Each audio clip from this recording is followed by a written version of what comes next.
Good morning all of you. आज मैं आपको कुछ महत्वपूर्ण क्वेश्चन जो हमेशा एग्जाम में पूछे जाते हैं उनके बारे में आज डिस्कस करेंगे।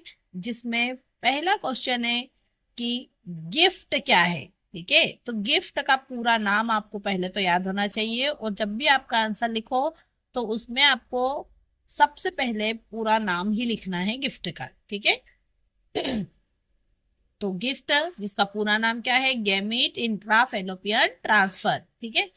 यह गर्भ निरोधन की आधुनिक तकनीक है, और इस तकनीक के द्वारा शुक्राणु जो है कैथेटर में लेकर के संग्रहित कर लिया जाता है, और वास स्विम तकनीक के द्वारा शुक्राणु को अंडाणु के पीछे जो है कैथेटर में संग्रहित किया जाता है। और यह संपूर्ण जो क्रिया है स्त्री की फैलोपियन नलिका में होती है।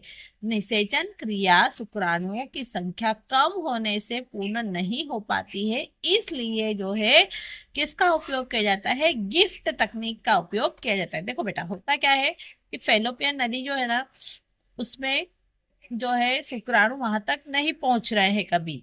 तो अंडाणु जब देख लिया जाता है कि हाँ वहां पर पहुंच गया है, तो एक ट्यूब में जो है शुक्राणु ले लिए जाते हैं और उनको उस अंडाणु के पास में छोड़ दिया जाता है। ठीक है। और फिर वहां पर अपने आप शुक्राणु जो है उस अंडाणु से मिलेगा और उसको फर्टिलाइज करेगा। ठीक। तो ये एक तरह से गिफ्ट तकनीक है। ओके। चल, अगला जो है क्वेश्चन, ये भी परीक्षा में पूछा जाता है कि ट्यूबेक्टोमी क्या है और वेसेक्टोमी क्या है। मैंने आपको ये कल भी समझाया था कि ट्यूबेक्टोमी, इसमें क्या होता है कि जो स्त्री की अंडवाहिनी है, जो फेलोपियन ट्यूब है, उसको जो है काट करके बांध दिया जाता है। अब उसको काट के बांध देते हैं तो अंडाणु जो है गर्भाशय तक नहीं पहुंच पाएगा, और नहीं पहुंचेगा मतलब यहाँ पर निषेचन भी नहीं होगा, इसलिए इसको क्या कहा गया है, ट्यूबेक्टोमी कहा गया है। और ये कर क्यों रहे हैं, तो ये इसलिए कर रहे हैं, परिवार नियोजन के लिए कर रहे हैं। ठीक है। ये परिवार नियोजन की एक तकनीक है, एक विधि है। अगला है वैसेक्टोमी। तो इसमें क्या किया है कि ये भी परिवार नियोजन की एक तकनीक है, एक विधि है। और इसमें पुरुष की जो शुक्रवाही नली है, शुक्राणु की जो नलिका है, उसको काट करके बांध दिया जाता है, ताकि जब स्खलन हो तो शुक्राणु जो है उस नली के माध्यम से जो है नहीं पहुंच पाएगा, क्योंकि उसका रास्ता बेंड कर दिया गया है ना। तो इसको क्या बोला है, वेसेक्टोमी कहा है। अगला क्वेश्चन, ये भी परीक्षा में बेटा हर साल पूछा जाता है। देखो 2024 में आया है, 22 में आया है, 23 में आया है, और अभी भी आया था ये। ठीक है। तो ये क्वेश्चन भी बहुत इंपॉर्टेंट है कि एमनियोसेंटेसिस क्या है, और यह क्रिया जो है किस प्रकार से उपयोगी। एमनियोसेंटेसिस, देखो एमनियोसेंटेसिस में क्या होता है बेटा कि भ्रूण परीक्षण की एक तकनीक है, जिसमें सर्जिकल सुई के द्वारा जो है मादा के गर्भाशय से क्या निकाला जाता है, एमनियोटिक फ्लूइड निकाला जाता है, और उसको जो है शरीर से बाहर निकाल करके कर लिया जाता है।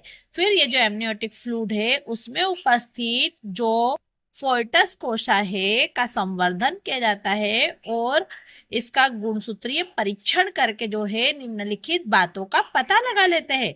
मैम कौन सी बातों का पता लगा लेते हैं, तो बच्चे को, जो बच्चा है उस बच्चे में कोई जो है बीमारी तो नहीं है, कोई डाउन सिंड्रोम बीमारी, कोई जो है एडवर्ड सिंड्रोम बीमारी, ये सारी बीमारियां तो नहीं है।